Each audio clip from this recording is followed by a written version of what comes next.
Eu sei o que é sentar no banco dos fundos de uma igreja e fingir que está tudo bem. Já fiz isso muitas vezes na vida. Engolir o que dói, endireitar a coluna, juntar as mãos no colo e olhar para frente como se aquilo fosse escolha minha. Aprendi cedo que tem momentos em que a dignidade só sobrevive se a gente não deixa que vejam o quanto está sangrando por dentro. Mas naquele sábado de outubro, dentro da igreja de Nossa Senhora do Carmo, em Belo Horizonte, com os lustres novos jogando luz dourada sobre os bancos de madeira recém-restaurados, com o cheiro de vela e flor branca misturado ao perfume caro das senhoras da família Cavalcante, aquele banco dos fundos onde minha filha havia me pedido para sentar não era apenas um lugar no espaço. Era um veredicto. Era ela me dizendo, mais uma vez e sem palavras, que eu não cabia no quadro que ela havia construído para a própria vida. Me chamo Sônia Alves Ferreira. Tenho 67 anos. E essa história que vou te contar hoje carrego comigo há tempo demais para guardar sozinha. Naquele sábado, eu havia chegado à igreja 10 minutos antes do horário marcado. Vim de ônibus, o mesmo percurso de sempre, descendo na praça da estação e caminhando as 3 quadras até o Carmo com a bolsa preta no braço e os sapatos de salto baixo que guardo para ocasiões assim. Queria chegar cedo. Queria ter um momento só meu, antes de todo mundo aparecer. Antes de precisar sorrir para pessoas que mal sabiam meu nome. A igreja de Nossa Senhora do Carmo é um lugar que eu conheço de memória. Conheço o barulho específico que a porta de madeira faz quando você empurra devagar. Conheço o cheiro de incenso que gruda nas paredes, mesmo quando não tem missa. Conheço o degrau gasto na entrada, aquele que todo mundo tropeça, mas ninguém conserta. Conheço esse lugar porque foi nele que enterrei minha mãe, 22 anos atrás. E porque foi nele que me casei, aos 29 anos, num vestido branco que eu mesma costurei ponto a ponto ao longo de 3 meses. Aquela igreja guardava o melhor e o mais doloroso da minha vida. Entrar nela sempre foi como abrir um álbum de fotografias que ninguém mais tem. Fiquei sentada num banco vazio por alguns minutos, olhando para o altar, antes de os primeiros convidados começarem a chegar. Depois vieram os Cavalcante, a família do meu genro Eduardo, com aquela entrada discreta e ao mesmo tempo impossível de ignorar que só quem cresceu com dinheiro sabe fazer. Dona Clarice, a sogra de Beatriz, cumprimentou algumas pessoas com 2 beijinhos e aquela voz modulada de quem passou a vida em jantares com nome reservado. Eu a conhecia há anos. Ela me conhecia também. Nunca fomos próximas o suficiente para que isso importasse muito para nenhuma das duas. Foi então que Beatriz entrou. Minha filha estava linda, vestido cor de creme, cabelo preso com uma presilha discreta, batom rosado. Segurava Isabela, minha neta, 8 meses de vida, de roupinha branca com laço na cabeça, com aquele jeito de mãe nova que ainda tem muito medo de errar, mas faz questão de parecer segura. Eu sentia aquela onda que todo avô e toda avó conhecem. Aquela coisa que sobe do peito para a garganta e fica ali, quente, quando você vê o filho do seu filho. Beatriz me viu no corredor e caminhou na minha direção. Por um segundo, achei que ela ia me abraçar. Ela não abraçou. Se inclinou levemente, virou o rosto para o meu ouvido e disse numa voz baixa e apressada, sem olhar nos meus olhos: "Senta lá atrás, mãe. Não quero que te vejam." Depois se afastou como se tivesse dito uma coisa banal. Como se tivesse me pedido para fechar a janela ou passar o sal. Eu fiquei parada por um segundo. Só um segundo. Depois virei, caminhei pelo corredor lateral com os sapatos fazendo o menor barulho possível e me sentei no último banco da nave, do lado de fora da luz. Do lado de fora do enquadramento de qualquer foto que fosse tirada naquele dia. E endireitei a coluna. Juntei as mãos no colo e olhei para frente. Para entender o que aquelas palavras fizeram dentro de mim, você precisa entender de onde eu vim. Não a versão curta, a versão real. Eu tinha 37 anos quando criei minha filha sozinha pela primeira vez de verdade. Não porque Beatriz tivesse acabado de nascer. Ela tinha 10 anos naquela época. Mas foi com 10 anos dela que o pai dela foi embora. Saiu numa tarde de sexta-feira sem avisar, sem carta, sem satisfação. A mala já estava feita antes de eu chegar em casa do trabalho. Quando entrei pela porta, só tinha um espaço vazio no guarda-roupa e o cheiro de cigarro dele ainda no ar. Beatriz estava na cozinha fazendo o dever de escola. Ela não entendeu direito o que havia acontecido naquele dia. Eu também levei um tempo para entender. O que eu sabia era o seguinte: tinha uma filha de 10 anos, uma máquina de costura Elgin que eu havia comprado em 12 prestações e contas para pagar no fim do mês. Então, fiz o que toda mulher da minha geração aprendeu a fazer quando o chão some. Me levantei e fui trabalhar. Costurei durante anos. Uniformes para escolas particulares. Vestidos de debutante para meninas que eu nunca ia conhecer. Roupas de noiva para filhas de família que me pagavam pelo trabalho e iam embora sem perguntar o meu nome.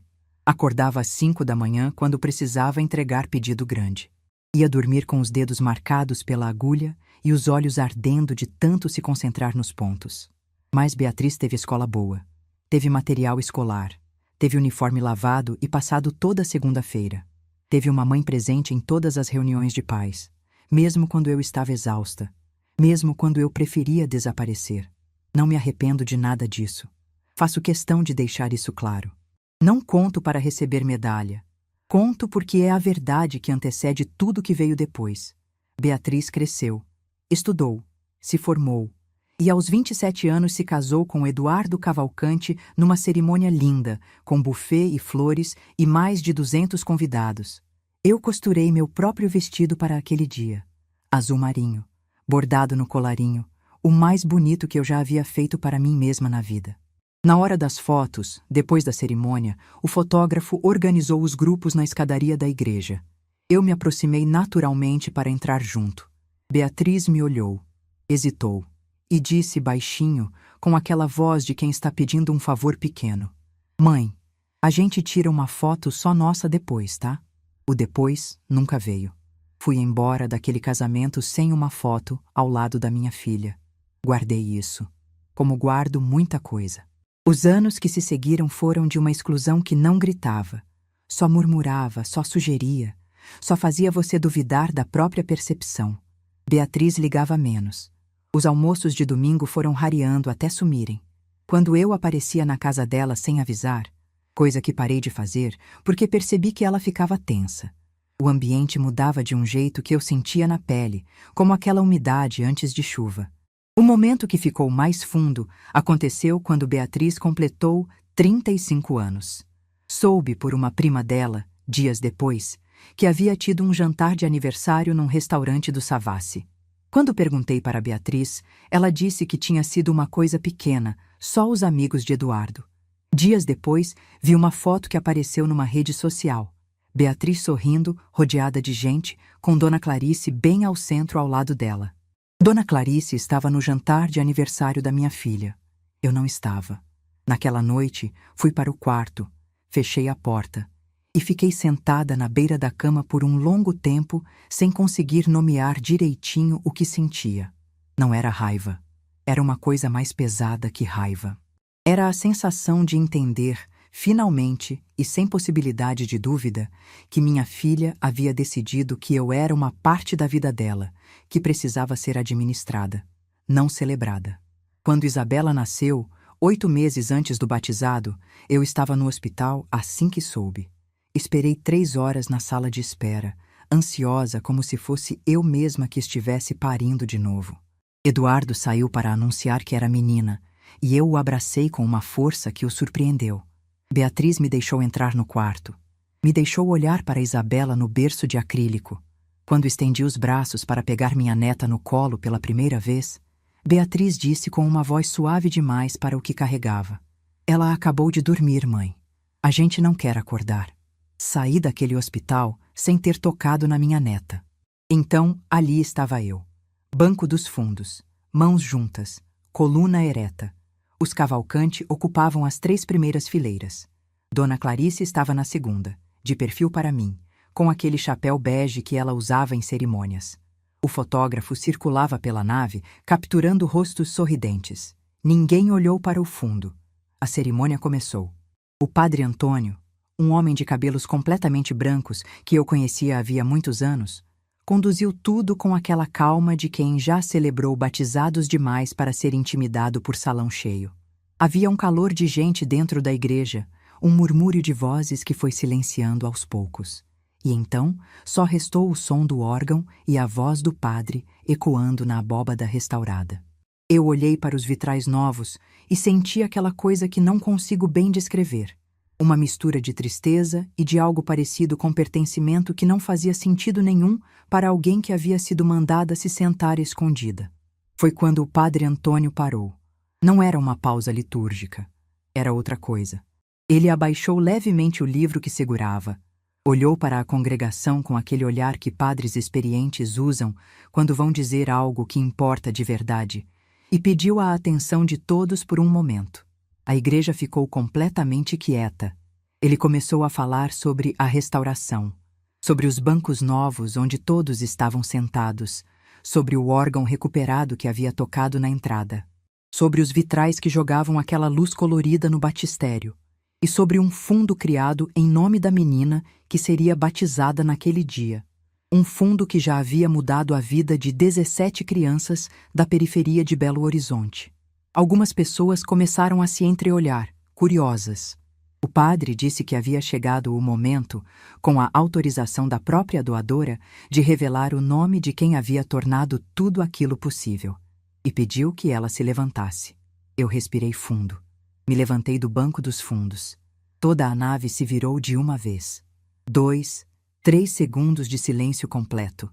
Aquele silêncio que uma igreja só faz quando algo verdadeiro está acontecendo dentro dela. Vi Dona Clarice com a boca levemente aberta. Vi Eduardo franzir a testa, tentando montar o quebra-cabeça. Vi pessoas que eu não conhecia inclinarem a cabeça com um respeito que nunca havia sido dirigido a mim naquele círculo. E vi Beatriz. Ela estava de frente para o altar, com Isabela nos braços, e precisou se virar para ver de onde vinha aquele silêncio. Quando me viu, de pé, sozinha, no banco mais fundo da igreja, no lugar exato onde ela havia me mandado sentar, ficou completamente branca. Os lábios dela se abriram, mas nenhuma palavra saiu. O padre Antônio deixou o silêncio durar o tempo que precisava durar. Depois sorriu, com aquela calma de quem passou a vida inteira esperando pelo momento certo, e disse: Sônia Alves Ferreira, a mulher que restaurou esta casa e criou um futuro para as crianças desta cidade em nome de sua neta. É a avó da Isabela. A congregação aplaudiu. Eu continuei de pé, com as mãos unidas na frente do corpo, e olhei para a minha filha através de toda aquela distância. Ela ainda não havia conseguido falar, e eu, pela primeira vez em muito tempo, não sentia que precisava dizer nada. Naquela noite, depois do batizado, voltei para casa de ônibus. Não havia outro transporte. Não havia ninguém para me levar. Sentei no banco próximo à janela, coloquei a bolsa no colo e olhei para a cidade passar lá fora. As ruas iluminadas de Belo Horizonte num sábado à tarde, famílias saindo de restaurantes, casais andando devagar nas calçadas, crianças correndo à frente dos pais. A cidade inteira parecendo viver com uma naturalidade que eu não conseguia alcançar naquele momento. Entrei no meu apartamento às 7 da noite. Tirei os sapatos na entrada. Coloquei a bolsa em cima da mesa da cozinha. Fiz uma xícara de café que não bebi. Sentei na cadeira de balanço perto da janela que dá para a rua, a que minha mãe usava quando me visitava, nas tardes em que ela ficava aqui bordando enquanto eu costurava. E fiquei olhando o movimento lá embaixo até as luzes da vizinhança irem apagando uma por uma. Não chorei naquela noite. Isso talvez te surpreenda, mas eu já havia chorado por aquela situação muitas vezes antes, de formas diferentes, em momentos diferentes, sempre sozinha, sempre em silêncio. O que sentia naquela noite era outra coisa. Era uma espécie de clareza. Como quando você olha pela janela depois de uma tempestade longa e percebe que o tempo abriu, que a lama está ali, mas a chuva parou, que você pode finalmente ver onde está pisando. Essa clareza não era confortável. Nunca é. Mas era honesta. E eu, com 67 anos de vida, aprendi a preferir a honestidade ao conforto quando preciso tomar decisões que vão me acompanhar para o resto dos meus dias. Para te contar o que eu estava sentindo naquela cadeira, preciso te contar sobre minha mãe.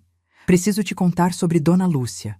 Minha mãe era uma mulher pequena, de cabelos que foram ficando brancos antes dos 50 anos, e que ela usava sempre trançados, caídos por cima do ombro esquerdo. Nasceu numa cidade pequena do interior de Minas, filha de lavrador, criada com pouquíssimo e habituada a fazer muito com nada. Quando se casou com meu pai e vieram para Belo Horizonte, trouxe na mala apenas roupas, um terço de prata que havia pertencido à avó dela e o hábito de economizar que nunca a abandonou até o último dia. Meu pai partiu cedo. Eu tinha 16 anos. E minha mãe ficou sozinha com 3 filhos, a pensão que o governo pagava e aquela teimosia serena que era a coisa mais forte nela. Nunca reclamou em voz alta. Nunca pediu socorro para ninguém. Trabalhava como auxiliar de limpeza numa escola estadual 5 dias por semana e nos fins de semana fazia doces por encomenda. Brigadeiros, beijinhos, quindins, que eu ajudava a embrulhar em papel celofane enquanto ela contava histórias do interior que eu já sabia de cor, mas pedia para ouvir de novo. O que mais me marca quando penso nela hoje não é nenhum momento grandioso. É uma cena pequeníssima, repetida dezenas de vezes ao longo dos anos. Minha mãe sentada à mesa da cozinha, depois do jantar, com uma cadernetinha de capa preta na frente e uma caneta na mão, fazendo as contas do mês com uma atenção que parecia quase religiosa. Ela anotava tudo. Cada real que entrava, cada real que saía. E no final de cada mês, por menor que fosse o saldo positivo, ela fazia um depósito na poupança. Às vezes era R$ 50, às vezes era menos. Mas ela depositava. Sempre. Sem falhar. Quando perguntei uma vez para que servia aquela poupança, ela respondeu sem levantar os olhos da cadernetinha. Para quando alguém precisar, minha filha. A gente não sabe quando, mas alguém vai precisar. Minha mãe partiu de uma forma que ainda me dói descrever, depressa demais, sem que eu pudesse me preparar. Tinha 71 anos, um coração que trabalhava a tempo demais sem descanso, e uma manhã de segunda-feira em que simplesmente não acordou. Pacífica, disse o médico, como se isso tornasse mais fácil.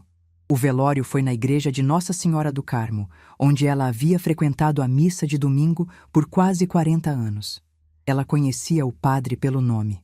Ele a conhecia pelo lugar que ela ocupava sempre. Terceiro banco da esquerda, do lado da janela. Enterro no cemitério ao lado, sob um céu que estava nublado, mas não choveu, como se até o tempo tivesse decidido ser gentil naquele dia. Eu segurei a mão da minha irmã durante toda a cerimônia e não disse quase nada. Algumas dores são grandes demais para caber em palavras. Semanas depois, quando organizei os documentos dela, encontrei a cadernetinha de capa preta e a caderneta da poupança. 42 anos de depósitos. Alguns minúsculos, outros maiores, todos constantes, sem uma única interrupção. O saldo que ela havia guardado ao longo da vida inteira era suficiente para mudar o rumo de alguém. O problema é que eu não sabia ainda de quem. Durante anos, aquele dinheiro ficou intocado numa aplicação segura. Eu não conseguia gastá-lo, não por apego material, mas porque sentia que aquele valor carregava o peso de uma vida inteira de esforço que precisava ser honrada de uma forma à altura. Uma forma que eu ainda não havia encontrado. Beatriz estava bem financeiramente. Eduardo tinha uma empresa de engenharia que crescia todo ano, e eles viviam com uma tranquilidade que eu jamais havia tido. Minha irmã também estava bem. Não havia nenhuma emergência que pedisse aquela reserva. Então guardei e esperei, sem saber bem pelo quê. Nesse período, assisti minha relação com Beatriz ir se tornando cada vez mais estreita. Não de proximidade, mas de passagem. As conversas foram ficando cada vez mais funcionais. Como vai, mãe? Tô bem, Beatriz. Precisa de alguma coisa? Não, tô bem. Tchau, então. Tchau. E o silêncio que ficava depois dessas ligações era um tipo de silêncio que a gente aprende a reconhecer com o tempo. Não é o silêncio de quem tem paz. É o silêncio de quem já foi embora antes de desligar. Eu entendia, a meu modo, de onde vinha aquela distância. Beatriz havia crescido com uma certa inquietação que eu nunca consegui curar completamente. Não era vergonha de mim exatamente, mas do que eu representava. A costureira, o apartamento pequeno, a vida que havia sobrado depois que o pai foi embora. Quando ela entrou na família Cavalcante, com sua história toda, seu sobrenome, seus jantares no Savassi, acho que parte dela sentiu que precisava reorganizar as coisas. Colocar cada pessoa no lugar onde ela cabia melhor na narrativa que estava construindo para si mesma. E o lugar que ela me reservou foi um lugar discreto, distante, necessário, mas não central. Não odeio minha filha por isso. Nunca odiei.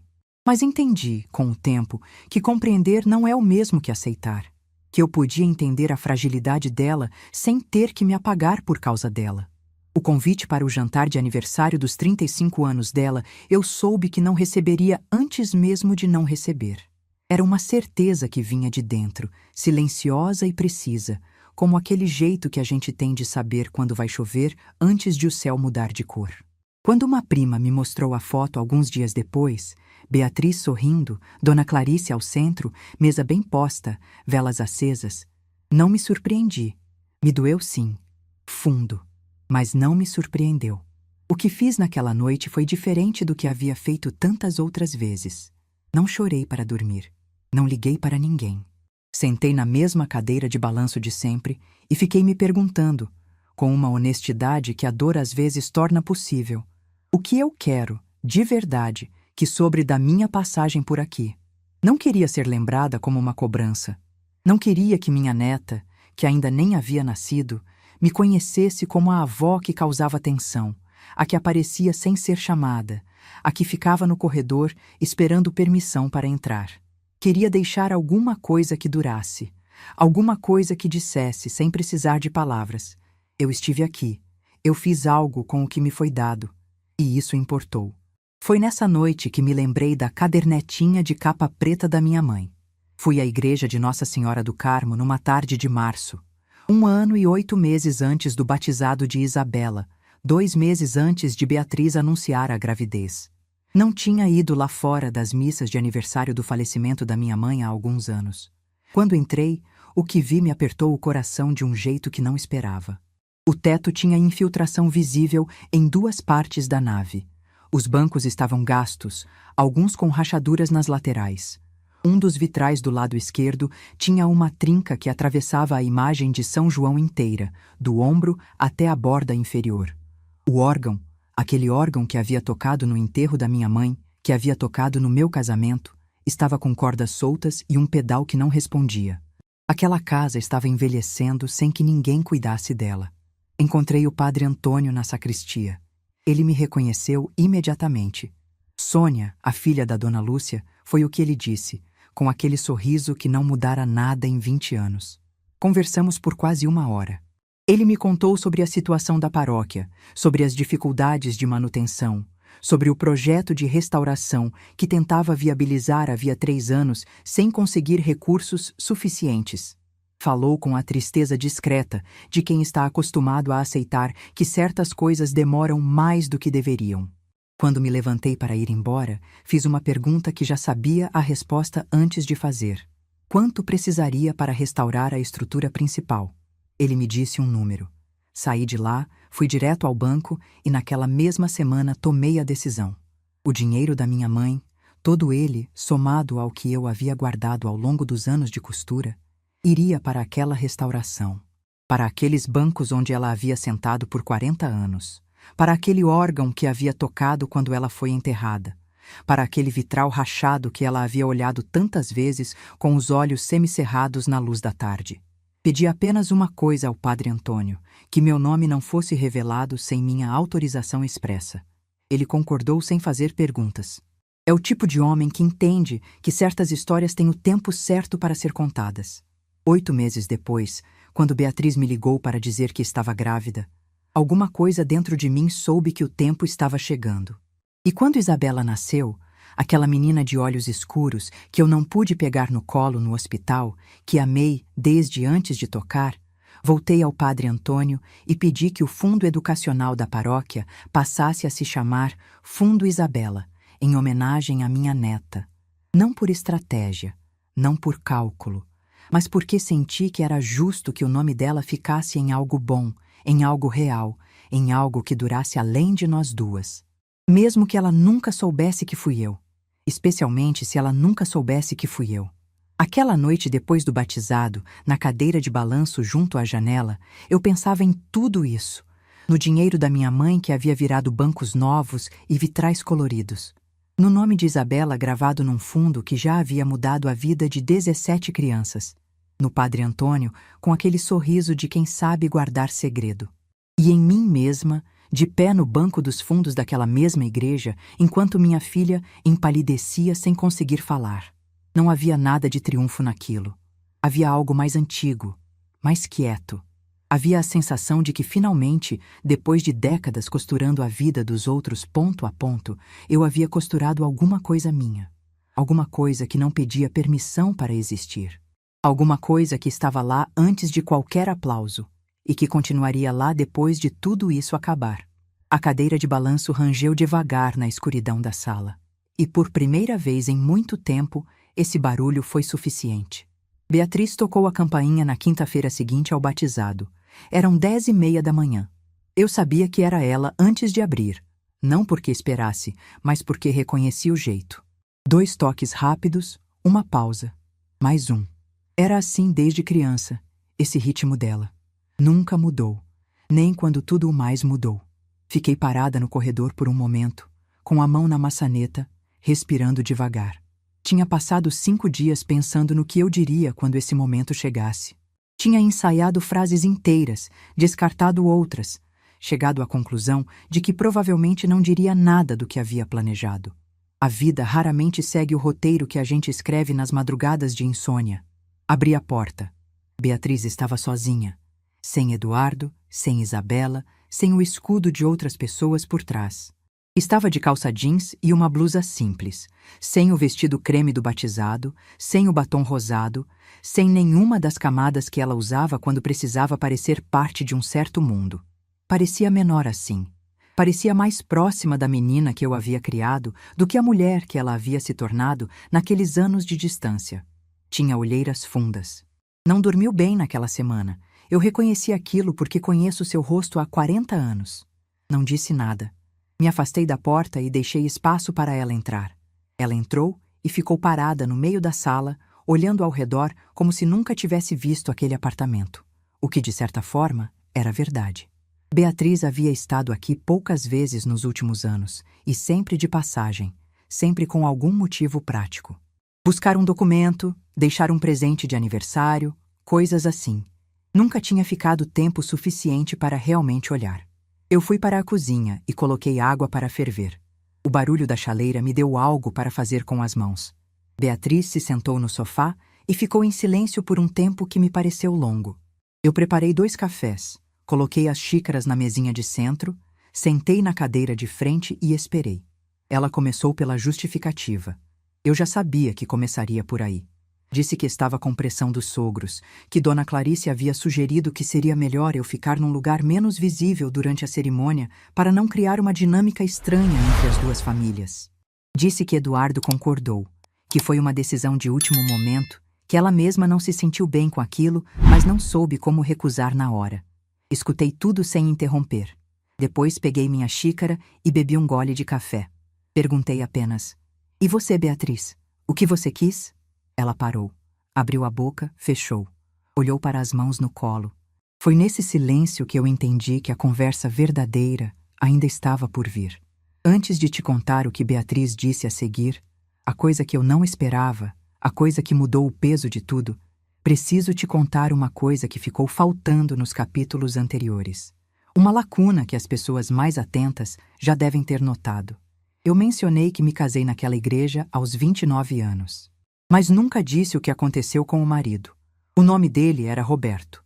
Roberto Ferreira, de quem herdei o sobrenome e com quem vivi por 11 anos numa relação que foi boa no começo e foi se desgastando com a tranquilidade triste das coisas que a gente não cuida a tempo. Não houve traição, não houve um momento de ruptura dramática. Houve uma manhã em que nós 2 nos olhamos pelo café da manhã e percebemos, ao mesmo tempo e sem precisar dizer, que havíamos nos tornado 2 pessoas que dividiam o mesmo espaço sem realmente se encontrar.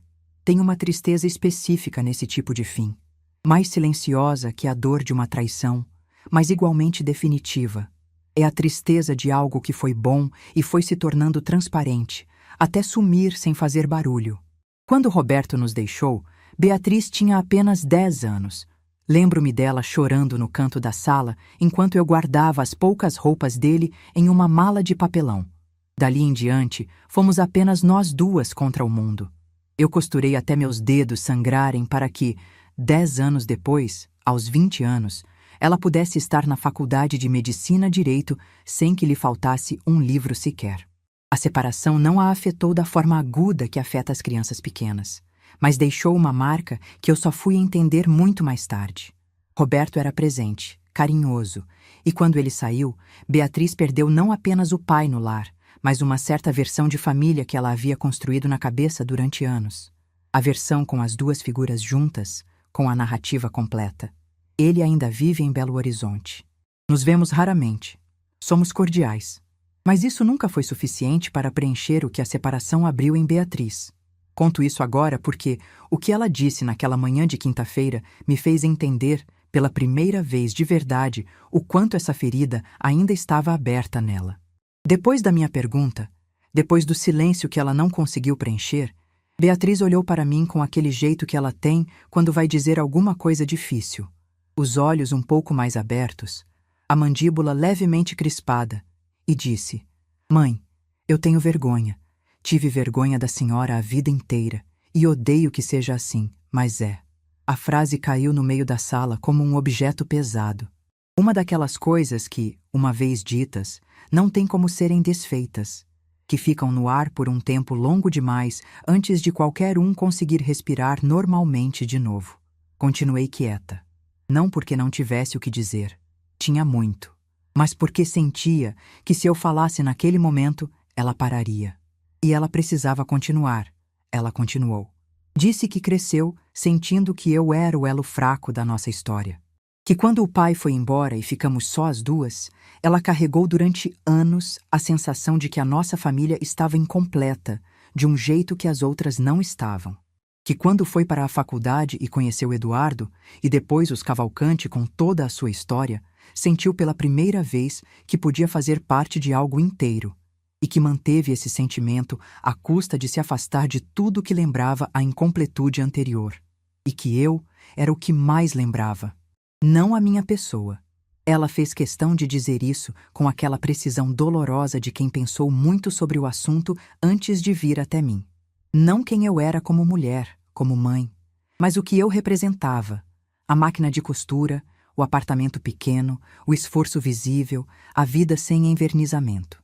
Ela aprendeu em algum ponto do caminho que exibir esforço era exibir carência. E carência não tinha espaço no mundo que ela estava construindo. Eu ouvi tudo aquilo com as mãos em volta da xícara de café, que já estava fria. Quando ela terminou, havia lágrimas escorrendo pelo rosto dela. Não o choro dramático de quem quer comoção. Era aquele choro quieto, contido, de quem está dizendo uma verdade que custou tempo demais para ser formada. Esperei ela limpar o rosto com o punho da blusa. Depois disse: "Eu sei, Beatriz, eu sempre soube." Ela me olhou com uma expressão que eu nunca havia visto nela antes. Uma mistura de alívio e vergonha que só aparece quando alguém percebe que a dor que causou não era invisível para quem a recebeu. Perguntou com a voz ainda embargada: "Sabe há quanto tempo?" Respondi: "Desde a foto do seu casamento." O silêncio que se seguiu foi diferente de todos os outros que já havíamos dividido. Não era o silêncio de distância. Era o silêncio de duas pessoas que finalmente estavam no mesmo lugar, mesmo que esse lugar fosse desconfortável para as duas. Beatriz ficou um tempo recompondo. Depois me perguntou sobre o batizado, sobre a doação, sobre o Fundo Isabela. Queria entender como, quando, por quê. Contei. Fui contando aos pedaços, da forma que as histórias verdadeiras costumam ser contadas, com desvios e pausas e retornos ao começo. Contei sobre a tarde em que fui à igreja e vi os bancos rachados e o vitral com trinca atravessando a imagem de São João. Contei sobre o Padre Antônio e o sorriso que não mudara em 20 anos. Contei sobre a cadernetinha de capa preta da minha mãe. Quando mencionei minha mãe, Beatriz parou. Disse baixinho: "A vovó Lúcia." Concordei. Ela ficou em silêncio por um momento e então disse uma coisa que me pegou de surpresa. Eu me lembro dela sentada naquela cadeira de balanço perto da janela, bordando. Era exatamente a cadeira em que eu havia passado a noite depois do batizado. A mesma cadeira onde minha mãe ficava quando me visitava. Disse que sim, que era essa mesma. Beatriz olhou para a janela por um momento longo, e então disse, mais para si mesma do que para mim: eu devia ter sido mais como ela. Não respondi. Algumas coisas não precisam de resposta. Precisam apenas de espaço para existir sem que ninguém tente resolvê-las rápido demais. Ela ficou quase 2 horas. Em algum momento aqueci o café de novo, cortei umas fatias do bolo de fubá que havia feito na terça-feira e ficamos ali na sala conversando de um jeito que não conversávamos havia anos, sem agenda, sem pressa, sem atenção de quem está gerenciando uma situação. Em algum ponto ela riu de uma coisa pequena que eu disse sobre o padre Antônio, e o riso dela naquela sala foi tão inesperado e tão familiar ao mesmo tempo que me apertou o peito de um jeito que eu não estava preparada. Não foi uma reconciliação. Preciso ser honesta com você sobre isso. Não foi o momento em que tudo se resolveu e todas as feridas fecharam de uma vez. A vida não funciona assim, e histórias que fingem que funcionam são histórias que mentem. Foi uma abertura. A primeira fresta de luz numa parede que havia sido construída tijolo a tijolo ao longo de décadas. Uma fresta pequena, mas real. E pela primeira vez em muito tempo dava para sentir o ar passando pelos 2 lados. Quando Beatriz se levantou para ir embora, ficou parada na porta. Me olhou com aquele jeito que ela tinha quando era pequena e queria pedir algo, mas não sabia formular direito. Perguntou se eu poderia ir vê-la na semana seguinte. Não num evento, não numa cerimônia. Na casa dela, numa tarde comum, para ver Isabela. Disse que ia pensar. Ela assentiu. Sabia que era o máximo que eu poderia oferecer naquele momento e teve a sabedoria de aceitar sem insistir. Quando a porta fechou, fui até a janela e fiquei olhando a rua lá embaixo. Sabia que precisava ligar para alguém. Tinha uma coisa grande demais dentro do peito para carregar sozinha naquele dia. Peguei o celular e liguei para minha irmã Conceição.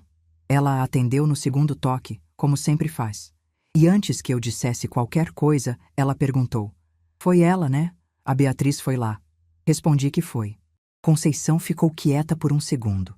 Depois disse com aquela voz direta que eu conheço desde que éramos crianças correndo descalças no quintal da nossa mãe.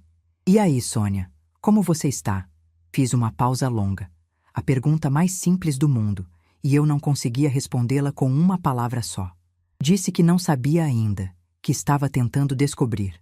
Minha irmã conhece meus silêncios há 60 e tantos anos. Então não tentou preencher. Ficou do outro lado da linha, presente e quieta, enquanto eu olhava para a cidade lá embaixo e tentava nomear o que sentia. Era isso que a família deveria ser, pensei naquele momento.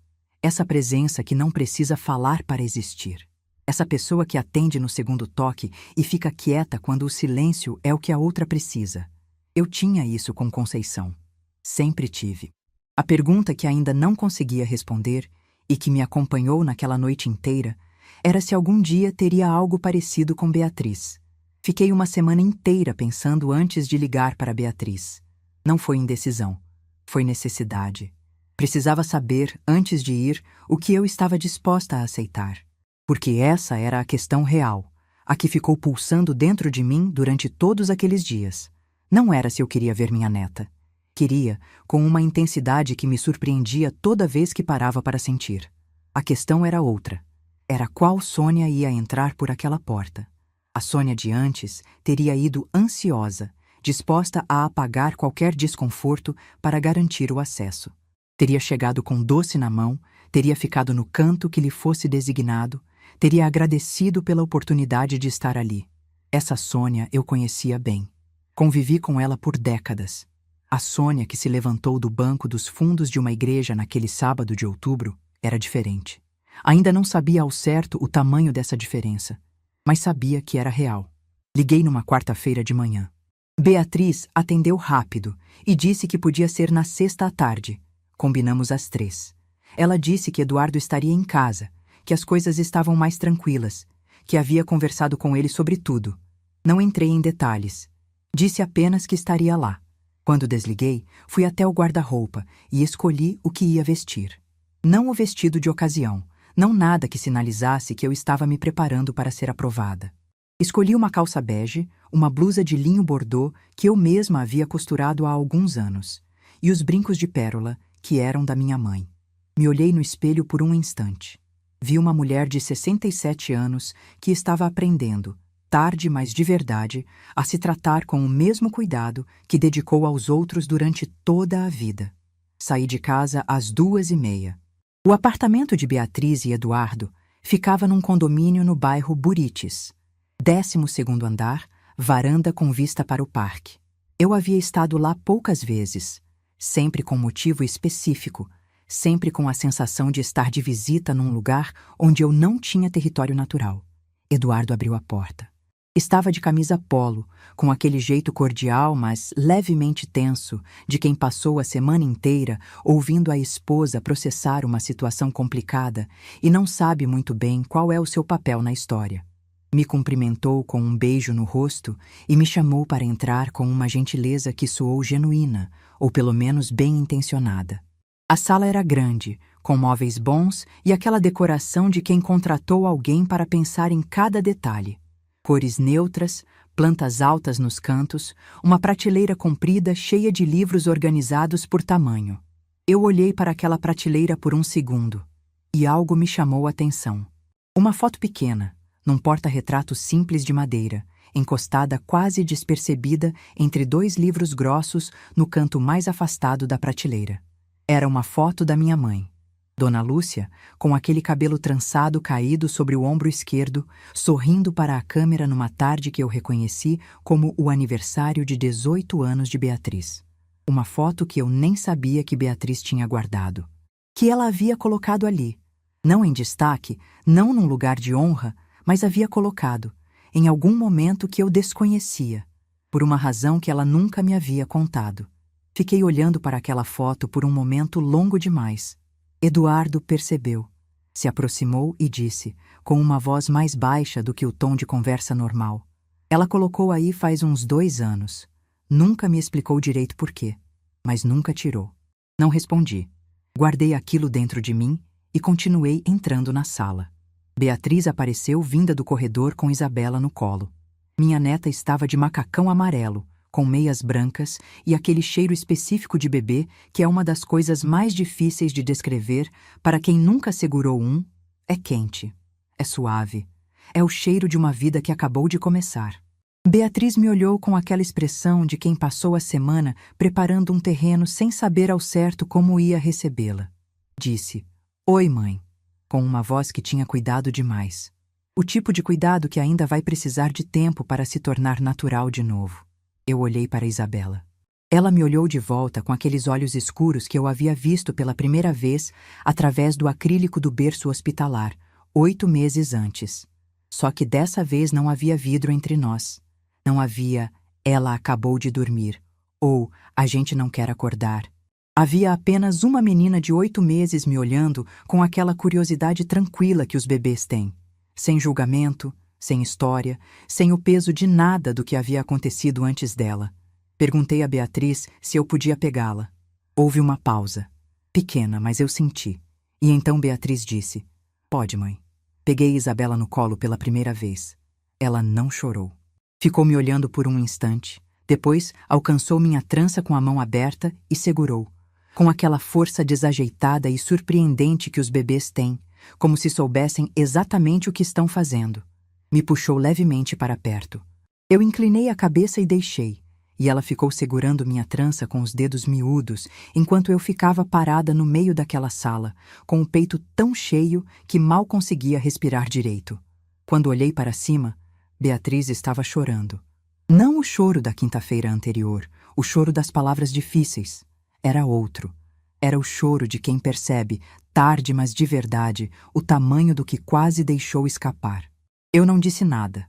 Fui até o sofá, sentei com Isabela no colo e continuei deixando minha neta segurar minha trança como se fosse a coisa mais natural do mundo. Ficamos os 4 na sala por um tempo. Eu com Isabela, Beatriz e Eduardo num lugar intermediário entre o presente e tudo que precisava ainda ser resolvido. Em algum momento, Eduardo foi buscar café e voltou com uma bandeja de biscoitos que eu reconheci como sendo da padaria da esquina que eu frequentava antes da pandemia. Aquele detalhe pequeno, ele ter ido buscar biscoitos daquela padaria específica, me disse que Beatriz havia contado coisas sobre mim que eu não sabia que ela ainda guardava. Conversamos sobre Isabela, sobre o que ela já fazia, sobre o sorriso que havia aparecido na terceira semana, sobre a noite em que dormiu 6 horas seguidas e eles acordaram em pânico, achando que algo estava errado. Em algum ponto da conversa, enquanto Isabela tentava enfiar minha trança na boca com uma determinação cômica, eu ri. Um riso verdadeiro, que veio do lugar onde a leveza fica guardada quando a gente passa tempo demais sendo só séria. Eduardo olhou para mim com um sorriso de alívio genuíno e disse uma coisa que não esperava vir dele. Dona Sônia, eu devia ter sido mais presente nessa história, devia ter prestado mais atenção. Não era um pedido de desculpas elaborado. Era uma frase simples, direta, do tipo que os homens às vezes conseguem dizer justamente porque não estão acostumados a rodeios emocionais. E talvez por isso tenha pousado com mais peso do que ele esperava. Disse que agradecia. E disse de verdade. Foi perto das 5 da tarde que o momento chegou. Isabela havia cochilado no meu colo. Aquela coisa impossível de descrever, o peso de um bebê dormindo sobre o peito, como se o mundo inteiro desacelerasse ao redor. Eduardo havia saído discretamente para o escritório e Beatriz e eu ficamos sozinhas na sala pela primeira vez. Ela estava sentada do meu lado no sofá, a uma distância que não era nem próxima nem afastada, olhando para a filha dormindo. Ficamos em silêncio por um tempo. Depois ela disse, sem me olhar: "Mãe, eu preciso te perguntar uma coisa." Esperei. "A senhora vai continuar presente? Na vida da Isabela? Na minha vida? Mesmo depois de tudo?" Era uma pergunta genuína. Não era chantagem emocional. Eu conhecia a diferença. Era o tipo de pergunta que alguém faz quando ainda não tem certeza se merece a resposta que quer. Fiquei um tempo antes de responder. Queria que as palavras fossem certas, não reconfortantes demais, não frias demais. Queria dizer a verdade.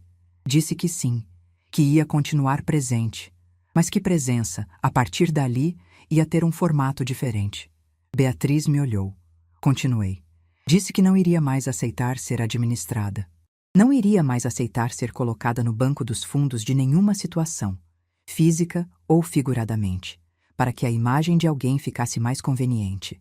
Que eu entendia de onde havia vindo a vergonha dela, que entendia a ferida, que não a julgava por isso, mas que entender não significava consentir que acontecesse de novo. Disse que queria ser avó de Isabela de verdade, não a avó tolerada, não a avó que aparece quando é útil e some quando é incômoda, a avó que aparece nas fotos, que tem lugar na primeira fila, que é apresentada pelo nome completo. Disse tudo isso com uma voz que não tremia.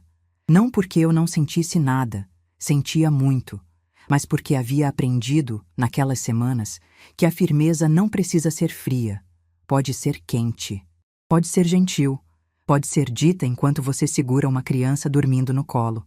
Beatriz ficou me ouvindo com os olhos cheios.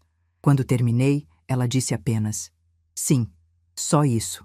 Sem adornos, sem promessas elaboradas que ela talvez não conseguisse cumprir imediatamente. Apenas sim, com o peso de alguém que estava dizendo a coisa mais simples e mais difícil que havia dito em muito tempo. Eu assentei com a cabeça.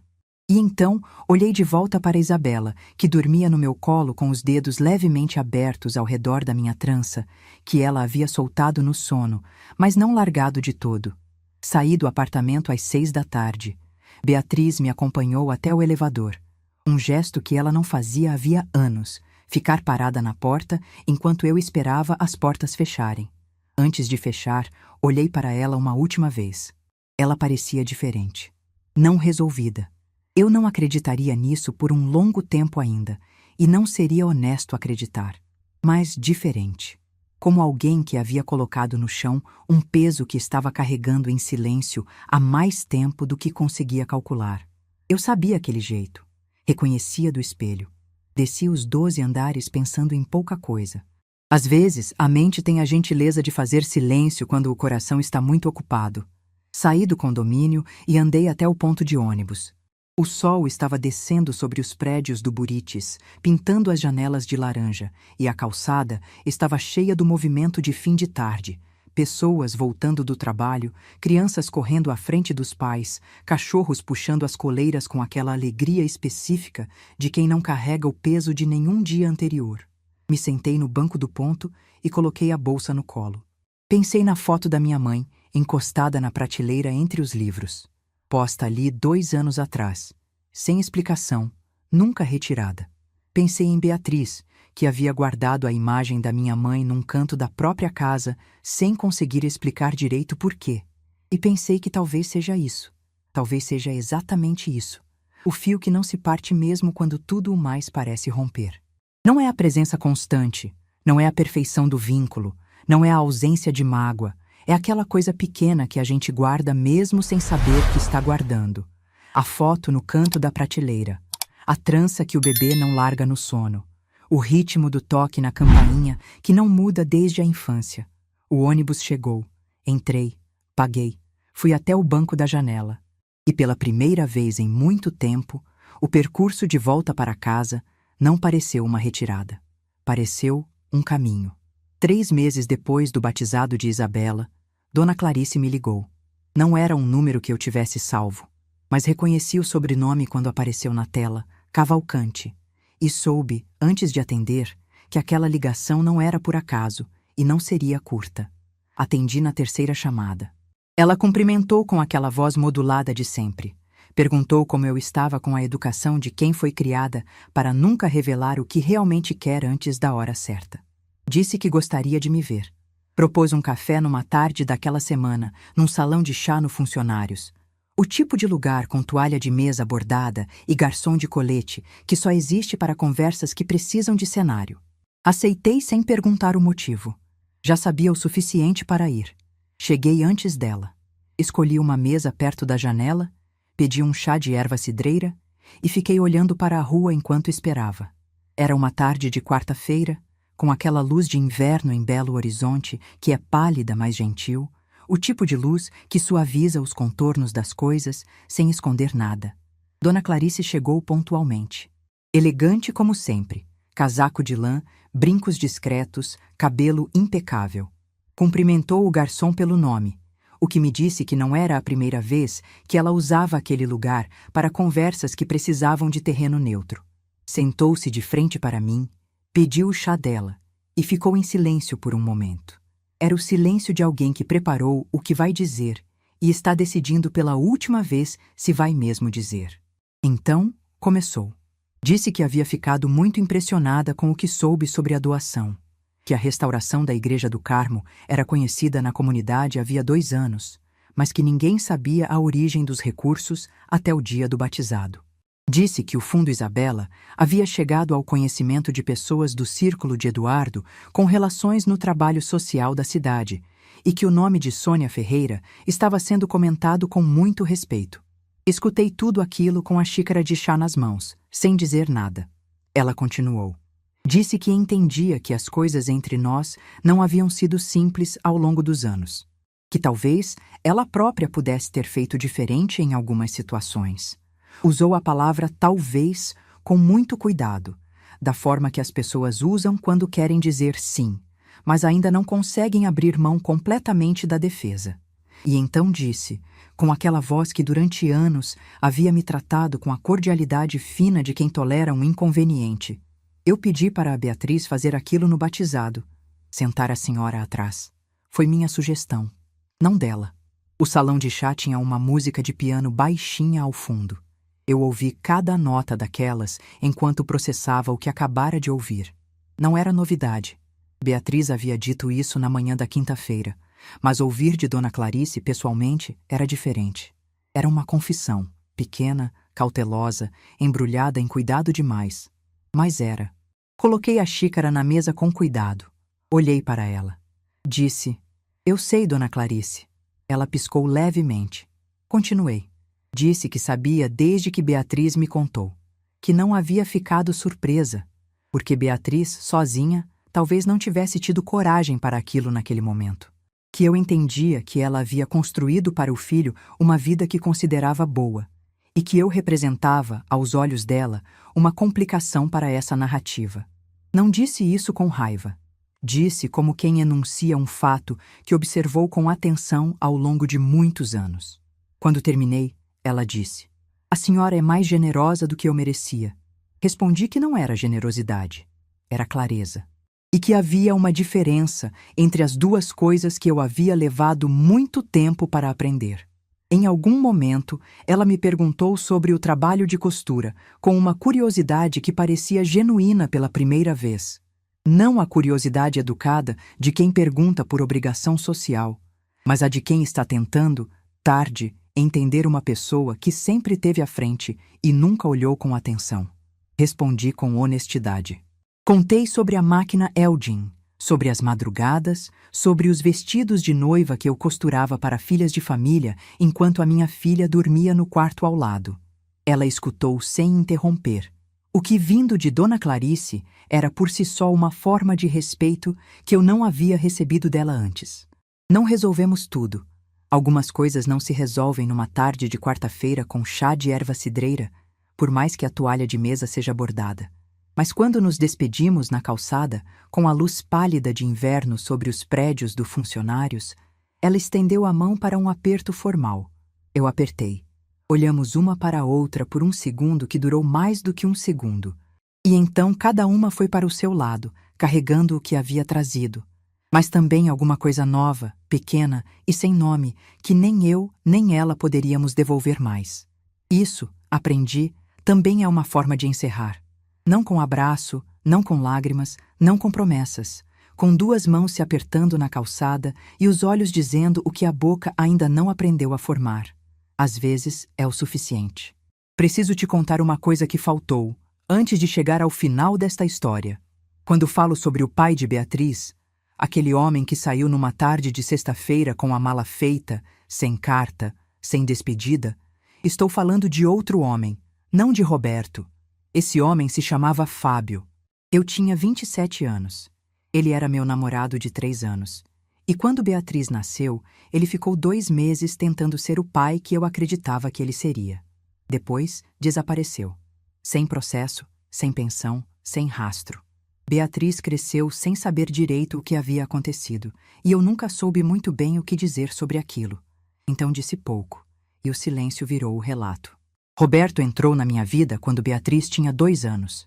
Me casei com ele na Igreja do Carmo de vestido branco que costurei ponto a ponto. Ele foi padrasto de Beatriz por quase 20 anos. Presente, cuidadoso, o tipo de homem que aparecia nas reuniões da escola e ensinava geometria nas mesas de jantar. Quando nos separamos, Beatriz já era adulta, já tinha seus próprios rumos. A separação não partiu nenhuma rotina. Partiu apenas o hábito de 2, que havia durado tempo suficiente para ser uma vida, mas não tempo suficiente para ser para sempre. Conto isso agora porque importa entender. Beatriz perdeu 2 pais. Um que foi embora antes de ela completar 3 anos e um que foi embora quando ela tinha 20. 2 partidas, 2 silêncios, 2 buracos que nenhuma família cavalcante do mundo conseguiria preencher de verdade. Só que ela tentou. E eu, que deveria ter entendido isso mais cedo, fiquei esperando ser convidada a ajudar. Às vezes, o amor mais difícil não é o que falta, é o que não sabe como pedir. E às vezes a mãe mais sábia não é a que tem todas as respostas, é a que aprende, mesmo que tarde, a fazer as perguntas certas. Isabela completou 1 ano em junho. A festa foi pequena. Sala do apartamento, bolo de morango, alguns amigos próximos, os avós do lado do Eduardo. E eu, sentada na primeira fila de cadeiras que Beatriz havia organizado ao redor do bolo, com meu nome num cartãozinho de papel escrito com a letra dela. Meu nome. No cartãozinho, na primeira fila. Não disse nada quando vi aquilo. Só peguei o cartãozinho e coloquei na bolsa. Ainda tenho ele numa gavetinha da cômoda do quarto, ao lado dos brincos de pérola que eram da minha mãe. Dona Clarice também estava lá.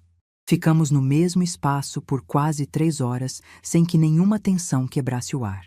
Ela me ofereceu um copo de suco de maracujá em algum momento, com aquela polidez de sempre, mas com um gesto nos olhos que eu guardei para mim. Certas coisas não precisam ser ditas em voz alta para serem reais. No final da festa, quando os convidados foram saindo e Beatriz estava dando banho em Isabela, eu fui para a varanda do apartamento. 12 andares, vista para o parque, o sol de junho descendo devagar sobre os telhados do Burites. Eduardo veio até a varanda e ficou de pé ao meu lado. Depois disse, olhando para o parque lá embaixo: Dona Sônia, a Isabela ficou olhando para a foto da vovó Lúcia essa semana. A Beatriz apontou e disse o nome. Ela fica sorrindo toda vez que passa na prateleira. Não consegui responder imediatamente. Depois disse: a vovó Lúcia ia gostar muito de saber disso. Eduardo assentiu. E ficamos os dois em silêncio por um longo tempo, olhando o sol ir embora. E aquele silêncio era o tipo de silêncio bom, o que não precisa ser preenchido porque já está cheio. Beatriz trouxe Isabela para a varanda antes de eu ir embora. A menina estava de pijama, com o cabelo molhado e aquele cheiro de shampoo de bebê que é talvez o cheiro mais indefeso e mais precioso do mundo. Beatriz a colocou no meu colo sem que eu pedisse. Só colocou, naturalmente, como se fosse um gesto que ela praticava há anos e que, na verdade, estava aprendendo naquele momento. Isabela olhou para minha trança. Estendeu a mão. Segurou. Beatriz ficou encostada no batente da porta da varanda, de braços cruzados, me observando. Havia naquele olhar dela uma coisa que eu reconheci. Era o olhar de alguém que está guardando uma imagem, que sabe que aquele momento vai durar mais do que o momento. Fiquei ali um tempo que não calculei. Com Isabela no colo, a trança presa nos dedos dela, o sol indo embora sobre o parque e a minha filha me olhando como se finalmente, estivesse me vendo de verdade. Quando conto essa história para você hoje, não conto para dizer que ganhei. Não ganhei nada que não fosse meu antes. A doação já estava feita. O Fundo Isabela já existia. A dignidade que eu carrego não foi me entregue naquele sábado de outubro. Ela estava comigo o tempo inteiro, sentada quieta no banco dos fundos, esperando pelo momento certo. O que aquele sábado fez foi simples. Ele tornou visível o que já era verdadeiro. E às vezes é só isso que a gente precisa. Não reconhecimento público. Não que as pessoas certas se arrependam nas palavras certas. Às vezes, o que a gente precisa é apenas que a verdade apareça. No momento que ela escolhe, do jeito que ela escolhe, sem que a gente precise gritar para ser ouvida. Tenho 67 anos. Costurei a vida inteira. Costurei uniformes e vestidos de noiva e roupas que nunca seriam minhas. Costurei com as mãos marcadas pela agulha e os olhos ardendo de cansaço. Costurei um vestido azul marinho para o casamento de uma filha que na hora da foto me pediu para esperar. Mas também costurei bancos de igreja, onde minha mãe sentava todo domingo. Costurei vitrais, não com agulha, mas com o dinheiro dela, com o trabalho dela, com 42 anos de cadernetinha de capa preta. Costurei um fundo com o nome de uma menina que ainda não sabia falar, mas já sabia segurar uma trança. A costura mais importante que fiz na vida não tem ponto, não tem linha, não tem tecido. É esta a história, que eu guardo desde aquele sábado de outubro, desde aquele banco dos fundos, desde aquele silêncio de uma igreja inteira se virando de uma vez, e que hoje, finalmente, eu entrego para você, com tudo que ela tem de dor e com tudo que ela tem de paz. Se essa história tocou seu coração, deixe seu like, se inscreva no canal e comente aqui embaixo. No meu lugar, o que você faria? Sua mensagem pode iluminar o dia de alguém.